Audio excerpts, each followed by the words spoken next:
Coach Zac.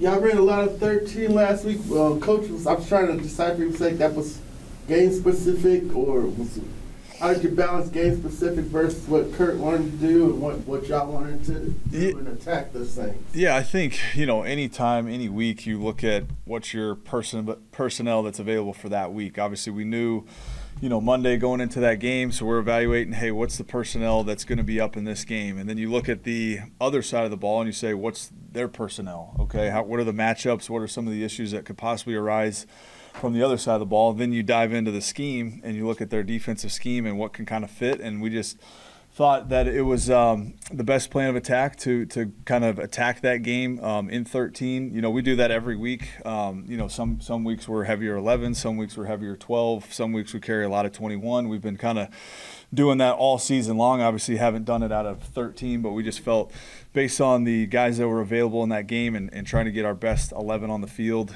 we felt that was the best way to handle it. And the guys did a great job handling it. I mean, Coach Koger was, obviously sweating all week with all the tight ends and their responsibilities. So those guys handled it. They played well. Obviously, there was a ton to still clean up. I thought we left a lot out there still, run and pass game, but those guys did a great job handling it. But all game plans are week to week. Every week can be so much different based on your personnel availability and then what you're seeing on the other side of the football. And how did they fit Kirk, and how did he play in your first outing? Yeah, I thought Kirk did well. Yeah, I thought Kirk did well. Obviously, it was a little bit different look from some different things, but I thought he did a great job. Obviously, the pick was unfortunate. Ball just pops in the air. It's football. Sometimes those things bounce their way. And then I thought throughout the game, I thought he handled things really well. Handled our cans and our run game. Handled the pass game well. Distributed the ball where it needed to go. So I thought there was a lot of good things. And then still, like any guy, there's still a lot of things to clean up and some stuff we left out there. Did it look more like you thought it would look at the beginning of 2024 with Kirk under center as much as he was in the play action? Is that what you envisioned when y'all signed Kirk? Yeah, I think, we kind of were – when we got Kirk, he was coming off the Achilles. Right. And so, all spring and all throughout training camp, like the early parts of training camp, he started to go underneath the center. Our personnel last year was so much different. We obviously lived in 11. We thought maybe we'd be a 12 personnel team, and we ended up having a really good 11 package. And, we were top 5 to 10 in almost every category across the board. And so we kind of just rolled with that. If you looked at our underneath the center play pass from a year ago, it was our least efficient plays, so to say that maybe we thought it'd be a little bit more, but once we kind of got into the season and it really, wasn't working for us. So our pistol play actions were a little bit better. We had a lot of quick game. We obviously were spreading the field a little bit with our 11 personnel packages. And, we had 3 receivers that were balling. And then obviously Kyle had a good year as well. So every year is going to be so much different based on your personnel. And obviously with Kirk getting back into it, all those things were a factor. We ended up building a run plan a lot out of the pistol because of the different things we were doing in the spring with Kirk being, not available to go underneath the center. So kind of built it. That was last year, correct. Yeah, so that was you're always adjusting on the fly with a lot of things, but the under center play pass last year was our least efficient play, and we kind of knew it as the season was going, so we weren't banging our head against the wall just to call it.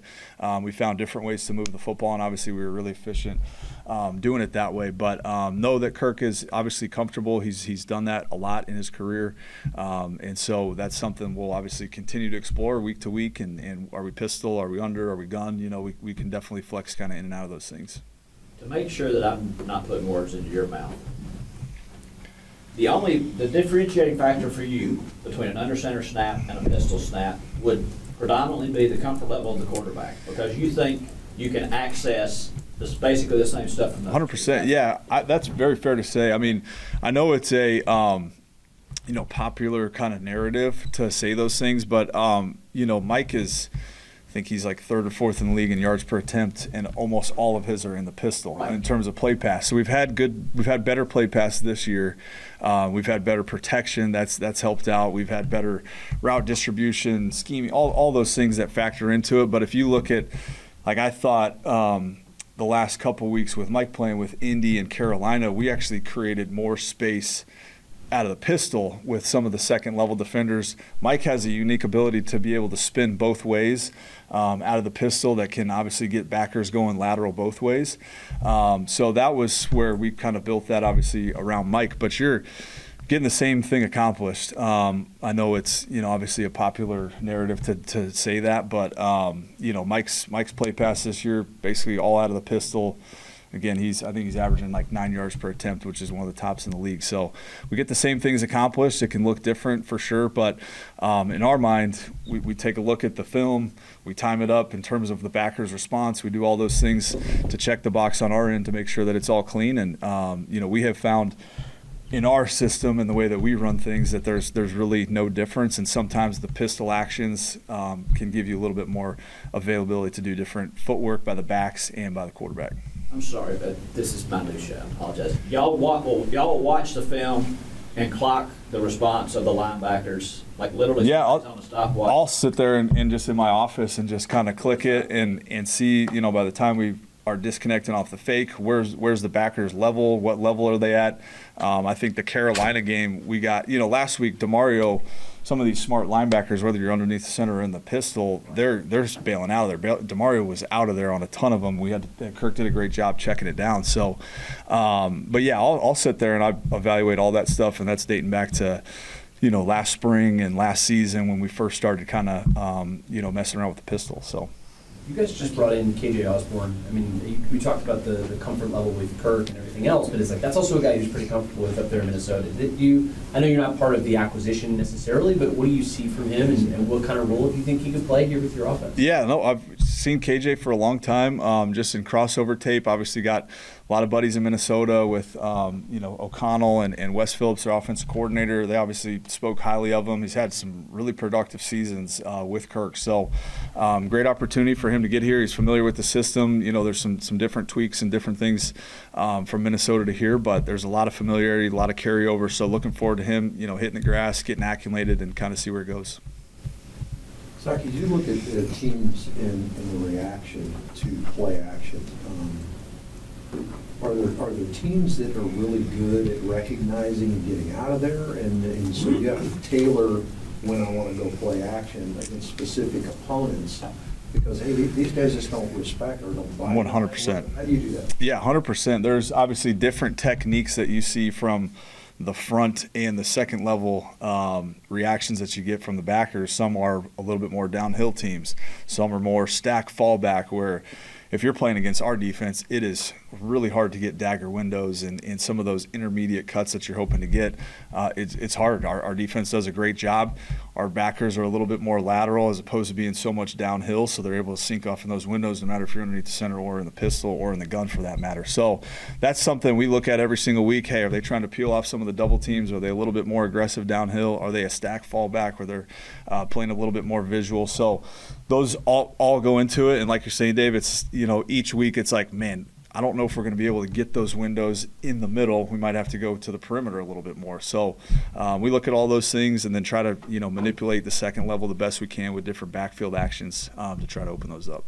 Do you have to do anything if you play action, regardless of what formation, whether you're under center or in the pistol, marrying up the depth of routes to marry up with the timing of the quarterback? 100%. The depths of the routes, and then the biggest thing, whether you're under, pistol, gun, is just making sure that your run looks look like your pass looks. If your run looks look completely different than your pass looks, probably not going to be very good. So all those things factor in, the timing of the quarterback's feet, like you're saying, all those things factor in. But the biggest thing is just making sure that when you put the plan together, all right, hey, we got this run out of this look. We need to have this out of this look, making sure that everything's married up. That's the background I come from, the marriage of the run and the pass with Sean. I mean, that's something he's obviously preached for a long time, and being up close with it for 5 years definitely helped out with a lot of things. Coach, does Cousins just have a better vibe with Mooney than Maddox did? It just seemed like they really have a better connection. Yeah, I mean, Mike and Mooney were so close on stuff, and they just haven't had that type of rapport, just from, you know, the lack of availability with Mooney throughout the season and through training camp. So I know Kirk has had so many reps with Mooney.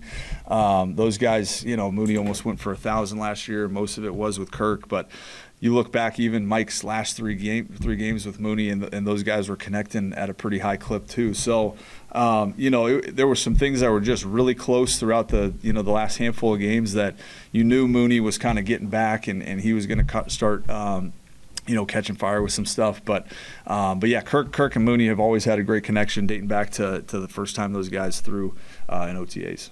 You got Bijan on the perimeter twice last week, 2 huge plays. Both of them netted like 32 yards. Was one of them supposed to be a lateral, or did it just work out? It worked out that way. Chase Young played pretty far up the field. Kirk did a great job negotiating that throw. It took away from his passing stats, but it gave B some rushing stats. So that was one of our kind of RPO type of alerts, and you don't want to catch those behind the line or backwards, obviously, if it could be a possible fumble. But did a great job. The execution on the perimeter blocking, it's been something that we emphasized a year ago, just something that we could have been a lot cleaner a season ago, and that's been showing up in a big way. You look at that screen that we threw to B, and the blocking on the perimeter was awesome across the board. You had Newsel and Chris Lindstrom down the field. You had Kyle. You had the receivers busting. So that stuff has been really good. Those kind of perimeter bubbles and screens have really been good all season long. Coach, I argue with this guy all the time about, you know, the pistol and the under center, et cetera. Do you feel moving forward Michael Penix will be able to grasp more under center as part of his development? Yeah, I think so. I mean, again, it's all predicated on just our personnel, those guys, how we're trying to match up the run and pass game. We were in here a second ago talking about pistol play action, and Mike is, you know, he's like 3rd or 4th in the league in yards per attempt on play action from the pistol. So, like, we don't really see a difference there. We were going through kind of talking about just how we kind of look at the tape and how we're getting responses from the second level. Mike does have a unique ability to kind of turn both ways with play action passes that can get some different responses. You know, our pistol play pass from the last 4 weeks was probably better than Sunday against the Saints. I know we caught the deep one to Mooney, but overall in totality, I thought the previous weeks with Mike, it was a little bit cleaner in terms of the spacing between the backers and the routes that we were trying to get to. But it's absolutely so. We did it some with Mike last year as well. You know, we did some underneath the center stuff, but it'll be something that you know, we'll explore looking forward. How can we mix it? Do we want to stick with more pistol, or what that balance is? But kind of time will tell on that. Zach, talking to Brick about Divine Diablo and why he brought him in, he was trying to mirror the 2 linebackers they have up there. What do Williams and Sherwood bring to the table for them defensively? They can cover a lot of ground. I mean, they are run and hit. They can absolutely fly sideline to sideline. You know, you got to be aware of them at all times. They can cover. They're good run players. So it is very similar to, like you're saying, the style that we've seen from some of those guys, especially Diablo. So you got to try to, you know, move them as much as you can, take them off their keys, because they are really good players. If they can see it and they can go, I mean, they're triggering, and they're 2 of the better backer tandems in the league for sure. Do you have to do anything special with McDonald on the edge? Do you have to pay more attention to him? Yeah, we'll monitor. Both guys are good players. It's a good defense. You look at their record, and you know, but they've played in a ton of close games. I mean, they've lost close games, you know, similar to us. You know, they've really been in a lot of games, and their defense, you know, has played well in those. So definitely got to monitor at both edge guys. McDonald is, you know, he's slippery on the edge. He can bend. He can do all those things that you're looking for from an edge rusher. So we'll have to be ultra conscious of both of those guys on the edge for sure. You know where he played college ball, right? I'm not going to answer that. Coach, it's been a couple weeks since we've asked you about the 3rd down sort of situation this team was in for a couple of weeks there. What have you made of the progress this unit's made just on 3rd down, and where do you see this unit right now? Yeah, I think that's our area of that we just got to get a lot better at. I mean, even from last week, like, we have some opportunities there. And then there's things with the scheme as well that I'm looking at. I was like, I didn't really have a great answer for Kirk on this play when we got sacked on the one. Like, kind of sick about that one. So it's all, you know, our red zone stuff has made very big improvements. I want to say we're first in the league over the last however many weeks in red zone efficiency and touchdowns and all those things. But the 3rd downs is still something that we're just not clean from a pass protection standpoint, first and foremost, we got to protect better. We got to be detailed with our routes. We got to be detailed with our reads as well at quarterback. So, and then obviously the scheme stuff. We all have our part in it. So, not real fired up where we're at. We got to get a lot better down the stretch if we want to be scoring as many points as we want to. So is that an execution thing more, or is it a play calling thing? I think it's obviously it's going to always be a little bit of combination of both. I think the execution can be a lot cleaner on it for sure. Starting with the looks up front and what we're trying to get to from a identification standpoint, our different calls that we're looking for on some of those pressures, and then throwing and catching, guys being in the right spot, and like I said, QBs making sure that we're disciplined with our eyes so that those windows, third down windows happen fast, and so it's definitely a combination of everything. Do you feel like there's some kind of weight that's come off this team after the win on Sunday? Probably so. You'd have to ask those guys. Like, those guys just show up every single day, and they are the exact same. It is I've mentioned it before, but I've never really been around a group of guys that are this close with players, coaches. It's a connected staff. We're all good buddies, and the players are all, they all got handshakes together. It's a very connected group, and so they approach things the right way. They play hard every single time you're out there. That's all you can ask for as a coach. And but I would ask those guys. I was obviously joining the locker room after a win like that as a total team win. Defense played awesome, and special teams obviously making the kicks were huge in that game too. So no, it's a fun group to be around. But like I said, they approach stuff basically the exact same every single day. Should we see a more of an expanded role for Warner at tight end? And then I got to get this guy the rock. Not making plays for you too. Yeah, no, Charlie's done an awesome job. Since he's been here, we've asked him to do a ton in the run game. Last year, he was handling the load on a lot of things, and then this year he's been asked to line up in the backfield and pass protect. He's been asked to catch check downs. He caught 3 straight passes. Who would have thought? The other day, but. The one check down he caught went for 17 yards. He's making guys miss. He did it against Indy on the check down as well. So can't say enough good things about Chuck and what he brings in terms of a versatility piece for the offense. But, yeah, I think he's showing that he's not just a blocking tight end. He's not just a move blocking tight end. His versatility is huge. And, maybe we need to give him the rock more. Has Pitts' inconsistency just frustrated you? I know with Berlin, you dial up a great play. It's there for a game breaker. It just seems like there's been some inconsistency. Yeah, I think, there's been a couple things over the last couple weeks, but I think Kyle's having a good year. He's playing hard. He's blocking really well at the line of scrimmage, which frees us up to do a lot of different things.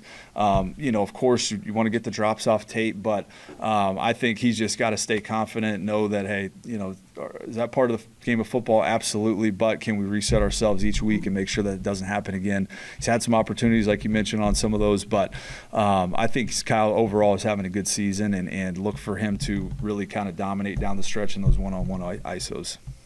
Have you talked to Michael since his surgery? I texted him last night.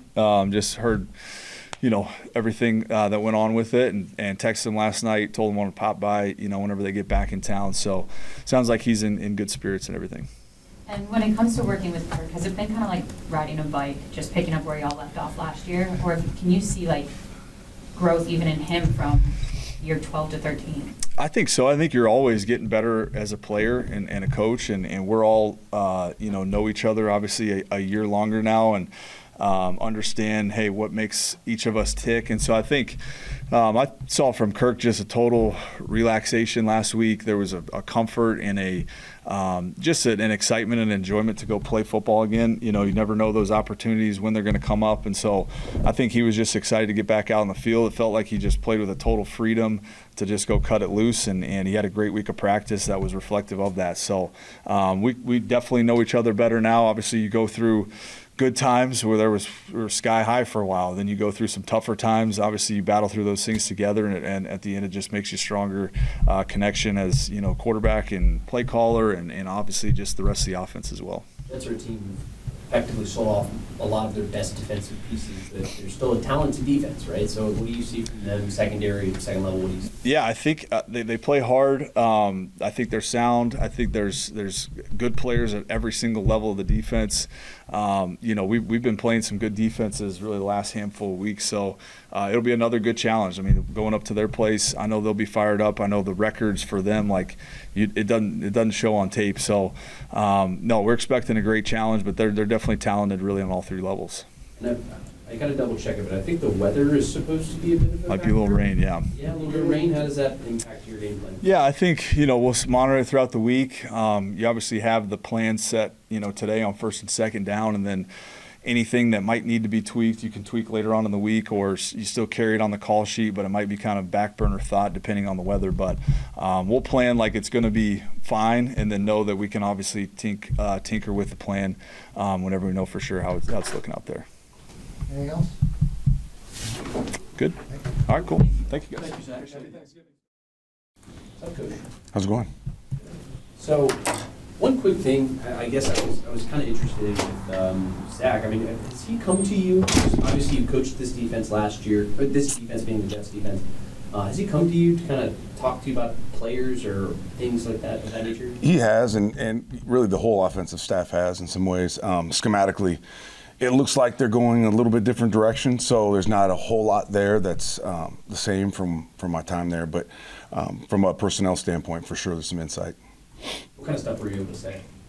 Oh, just some of the guys' strengths, and as I saw them, and obviously some ways that maybe we thought we could attack them in certain ways. But that was it. Yeah, it wasn't a ton because the scheme is just so much different. So it's not like any kind of advantage or anything? I don't think so. I mean, yeah, not really. This is just us here. I've got a curveball for you. Okay. Over the course of your career, can you think of a time when you've been just sort of wowed by the physical strength of the players? Maybe it goes back to your playing career. Or Right. I'm just, sometimes I think it's something that gets taken for granted. Just the physicality of the game Not- in not general, or? Just how strong these guys are. I'm thinking specifically of the linemen. Yeah. Yeah, but I've always been in awe, whether I played, coached, whatever, of a lot of guys in this league. The one that always comes to mind is Larry Allen. He's the one that made me feel like a child every time I played with him. And then we signed him, and I practiced with him, and I contemplated retirement multiple times after practice because his strength was just so unique and rare. Yeah, it is, and we have some of those guys on our team, especially, when we had this opportunity to get Dio up and Street up and Twitch up and LaCale, sorry. It's been really cool to see those three guys, and Dorless included, and Ruke included, and all those big guys inside really start to firm up the inside of our defense. Where we struggled a little bit from a run game perspective early on, and even 3 or 4 weeks ago, it's felt so much better getting those guys in there, especially when we get multiple guys like that in there. And I think you're starting to see the results, of when we can get 3 or 4 big guys up on a consistent basis for this defense. You said back in, I think it was week 6, how you wanted the front 4 to really be the ones getting the sacks and the pressures and things like that. Was Sunday's game kind of an example of what you're looking for in the involvement of this defense? Absolutely. It was a game where, I feel like I try to stay super cognizant of the rush, whether I feel them or whether I don't feel them, and whether I need to help them with pressure or whether I don't need to help them. And I thought Sunday was a great demonstration of me getting out of their way and just letting them go. And I thought they did a fantastic job. I thought we saw great improvement just from our 4-down rush.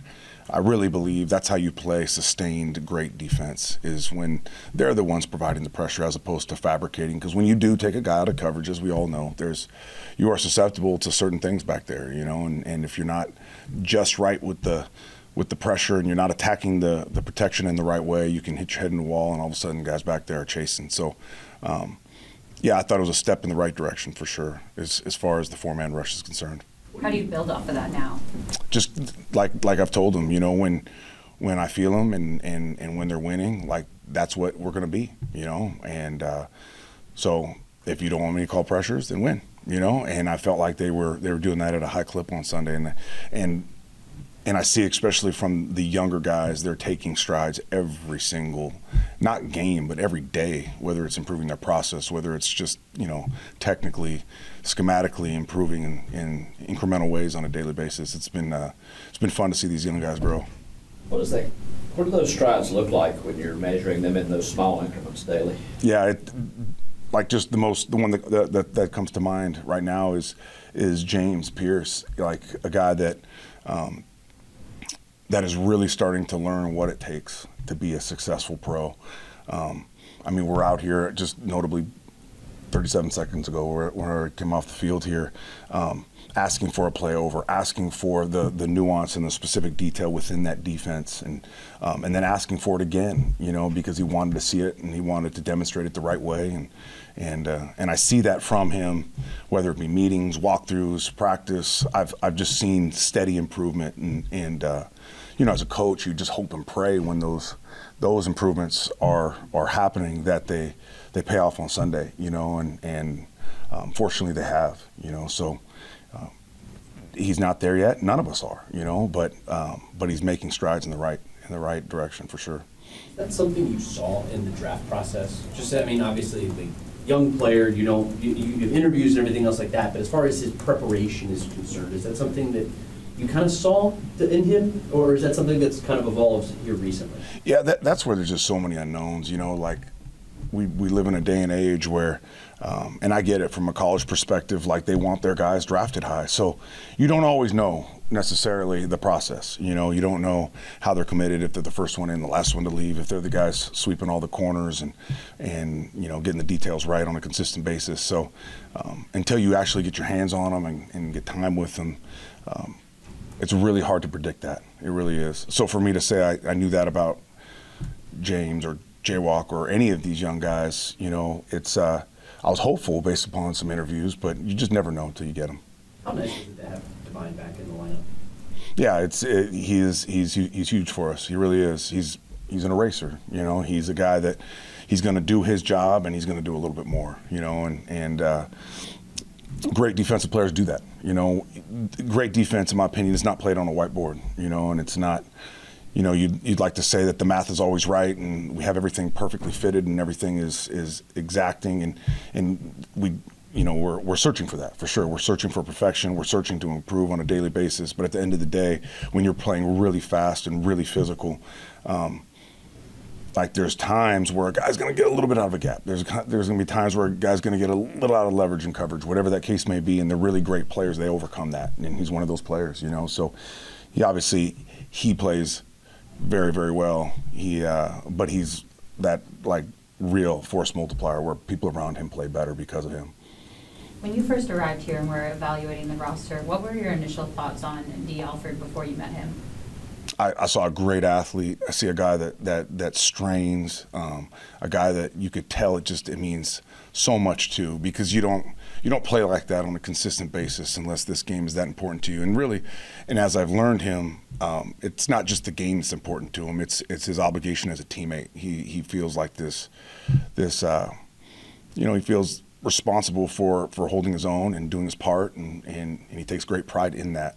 So it's been one of the great joys in my coaching career, honestly, to see him really like when we got here, I could tell he was a little down, and rightfully so, for so many reasons, and then for him to really find success. And I just feel like he's another one that, I know he's played a couple years, but he just improves on a daily basis. And the fact that he has the versatility is just, it's unheard of. I know people talk about that as like being an easy transition. He was at corner, and then he has to jump in at nickel. That's not easy. Nickel in this particular system, it's a hybrid of linebacker, safety, and corner.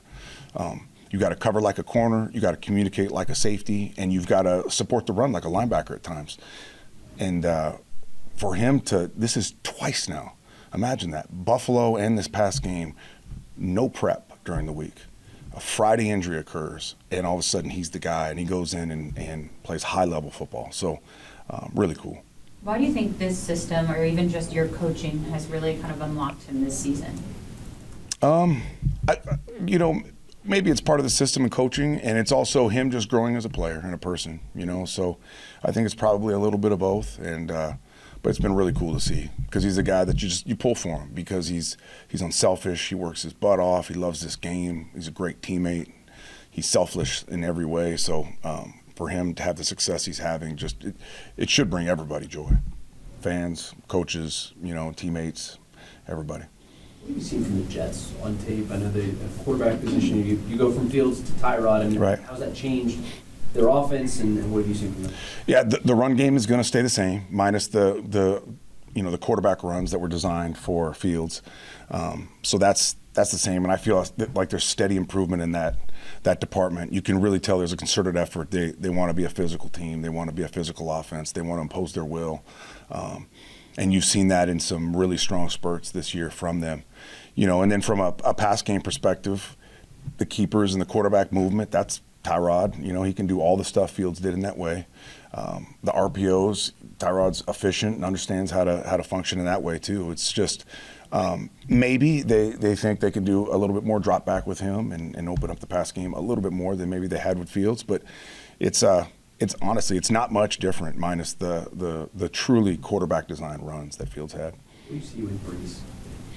He's a guy that can hit a home run anytime he touches the ball. You know, I was trying to explain to the fellows this morning about he's very unusual because he's a big back, obviously, but when you watch him on tape and really when you see him in person, they're going to be startled at, like, there's times where you think he's not super fast, and then all of a sudden he just leaves you. And that's kind of his superpower. Like, you think you're tracking, you think you're on the right angle, then all of a sudden it's like, oh my goodness, he's faster than I thought he was. He has this powerful stride that can lull you to sleep almost. And then at the same time, he's a big back that, you can't tackle with your arm. You're gonna have to put your body on him, take the extra step, and really commit to the tackle. So, and he's a great receiver. So he's one of the great backs in this league, and it's gonna be a huge test for this defense to contain him. One more. I mean, obviously the team, coming off of the 5 losses in a row, and then you get the win on Sunday, did it almost feel like there was like a weight lifted off of that defense, this team in general? There was definitely joy and excitement to get a win, and especially because we hadn't tasted a victory for a second. But like, we had that conversation on Monday, about, like, there's 2 ways to approach this. Like, up until this point, after a 5-game stretch, the messaging was adversity is this amazing gift because it tests us and it reveals us. It doesn't change us. It just shows us who we really are. It shows who I am as an individual, tells me who my teammate is, tells me who the fellow coaches are, and there's great power in that. And then even more powerful, how you respond to that adversity. And I felt like there was just this consistent commitment to getting better on a daily basis. So now flip that Monday, a little success. And how do we approach this? Do we relax? Do we take a deep breath? Do we kick our feet up? Do we say we got it? Or do we become hungrier for more of that success and understand that success was a byproduct of our process. That success was a byproduct of a really good week of preparation, and actually multiple weeks of good preparation where we finally brought all that preparation to Sunday, executed the game plan, and fully started to understand, like, being at our best when our best required is just doing your job at the highest level. It's not making things up. It's not putting on Superman's cape and doing something, outside of yourself. It's just committing to your 1 of 11. And I felt like we did that on a consistent basis Sunday. And regardless of the result, like, that was one of the best execution games and really style games that we've had so far. How does this trip feel for you returning to New York? It'll be nice to see a lot of the players there, and there's a few coaches that are still on the staff that obviously I'm very close with and have a lot of love for and spent a lot of time with, and so it'll be always nice to see them. But at the end of the day, it's the next opponent. It really is, and I know that's a cliche, but it's the absolute truth. And I think to have sustained success, you have to approach every week in that way. So be good to see those guys, and it'll be cool to just see something familiar regarding the stadium and the area that I lived in for 4 years there. But for this team and for myself, it's the next opponent. Versatility. What is it about him that allows him to Jeff said, just get plugged into a position without even having to prep it and be able to perform as he has? I think it's part of it is how he, came up just with the adversity, him just being able to play any position, coming through college and all the way up because of his size. But just being here alone, he always just been a sponge trying to figure out a way to get on the field and stay on the field. And, of course, knowing each position is the way to do it. How much do you admire that about him? I admired it a lot. Just goes to show like his work ethic, things like that, and how much he care about the guys in the room, on the defense, and the team in general. When you say he's a sponge, what's he like in meetings? Is he asking questions, taking notes, or how does he handle absorbing all that information? Yeah, he a perfectionist. I be trying to try to cool his head down as far as communication and things like that. Like whatever he say, go with me. As far as things on the field, anything that we have to communicate with, because sometimes in the meeting room things can get a little complicated. But as long as me and him is on the same page, we can play fast. Raheem and both Jeff have talked about him gaining his confidence back this season after kind of a rocky one last year. Yeah. How have you seen that? And is it kind of just fun to see him get his swag back? Yeah, I mean, like you said, last year was kind of rocky. He was in positions that, he couldn't help. But this year, just being able to trust the system, trust what Brick has been brought to the team and the scheme, and just go out there and play at a high level and execute. So he's been making a lot of plays on his behalf. So it's good that way to build your confidence up. How nice is it that you have this pass rush that's getting to the quarterback like it is right now? It's lovely. Yeah, it's lovely. Make your job easy, you know what I'm saying? Like, you definitely recognize it. I recognize it, just being out there on the field. Kind of remind me of my Clemson days. It's just covering for a certain amount of seconds and look back and somebody on the ground. So it's perfect. What kind of development have you seen from the two rookie pass rushers, James and Jalen? Yeah, just a lot, just week in, week out, they just, accept the challenges from Ra and Brick and all the guys that's pushing them too. They take on what Flo and all the, vets give them, and they go out there and execute at a high level and make key plays. Has their process gotten better during the week? Have you noticed times where you feel like, all right, they're sort of learning what this is all about? I mean, I'm in your mind, Caden Ellis, why should he be a Pro Bowler?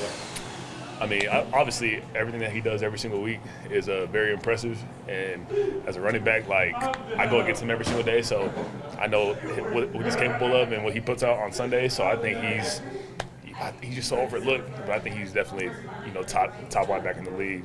Definitely one of them. And he has the right attitude, right mindset. So that's my dog, man. I petition him to be the linebacker in the Pro Bowl for the NFC. So we'll see.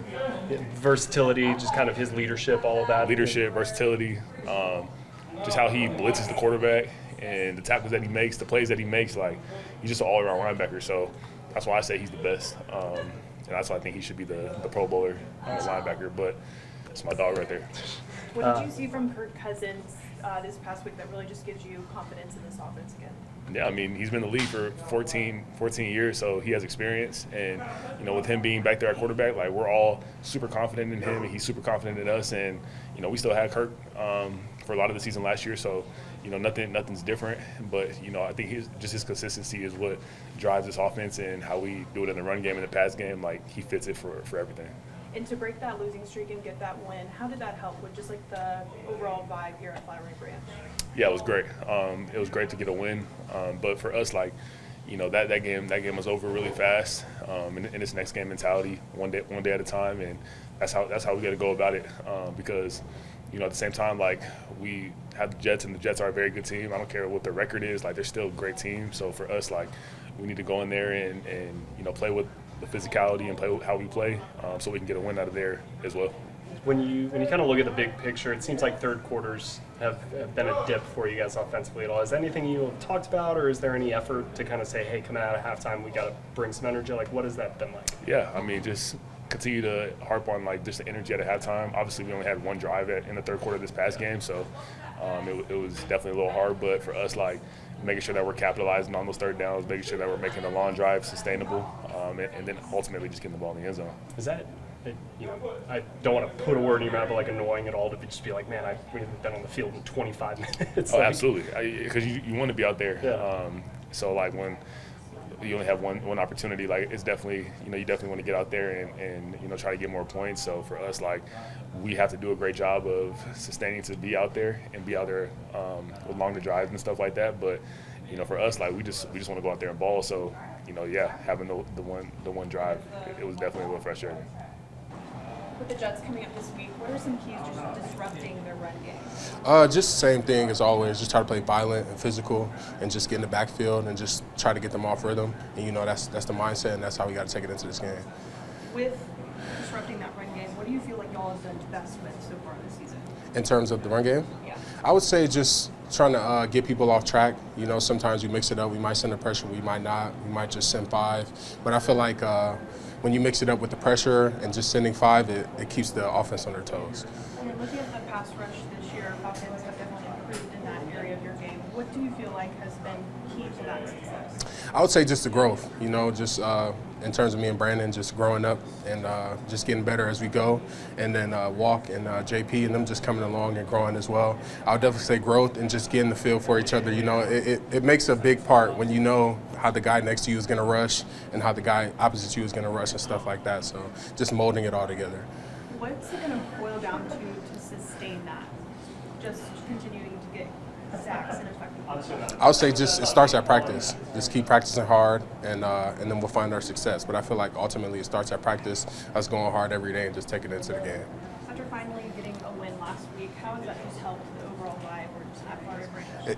It's helped it tremendously, man. I mean, I don't play to lose, me personally, and I feel like nobody in the building does, and it's not a good feeling, especially when we have a fan base like we do, man. We want to go out there and win for them and win for the organization. So just having a win, it gives us a boost, but at the end of the day, we can't be too high. We just got to go out there and do it again, execute week after week.